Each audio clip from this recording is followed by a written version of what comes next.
Here is the latest news from the NYVT Media newsroom, brought to you by Telescope Casual Furniture. Whitehall Mayor Julie Egan has resigned after moving out of the village.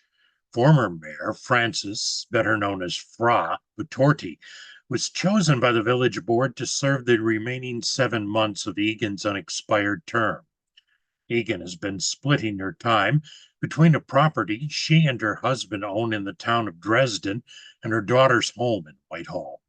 She resigned after village attorney Matt Fuller told her that the living situation could create a potential legal problem both for her as an individual and the village as a government entity. Egan had earlier indicated she was not planning on seeking re-election. There will be no repeat of the crossing guard dilemma that plagued the village of Granville and the Granville School District last September. Both boards have now agreed to a contract that will see 2 crossing guards deployed along Quaker Street and a village police officer watching over the crosswalk between the elementary and the high school buildings. After the district switched to the Washington County Sheriff's Office for its resource officer last year, there was no law enforcement at the crossing, and the guard who worked it reported many dangerous situations created by area drivers. Well, whenever you feel like you're in a pickle, you can work to find your way out of it, or perhaps just enjoy it by spending some time at the new pickleball courts in Granville's Metawi Park. Opened on August the 8th, National Pickleball Day, the ribbon cutting was held this past week with village officials. Major grants from the Granville Community Foundation and the Lions Club helped pay for the construction done by the village's DPW.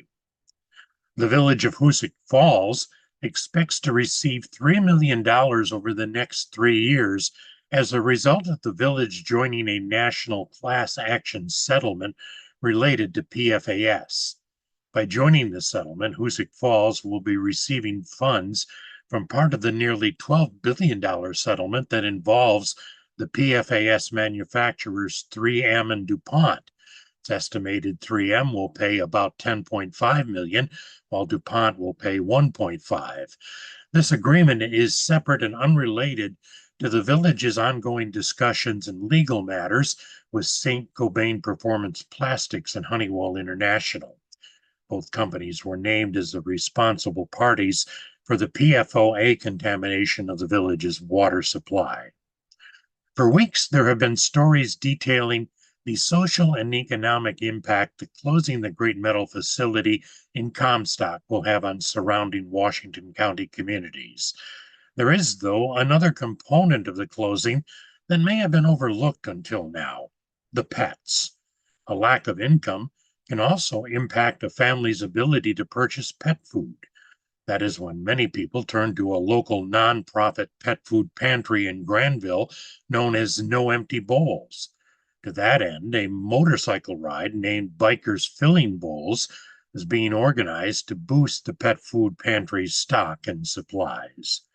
You can learn more about these stories and many more at nyvtmedia.com or in one of our publications on sale now at area newsstands. This report has been brought to you by Telescope Casual Furniture. In the NYVT Media newsroom, I'm Doug Laura.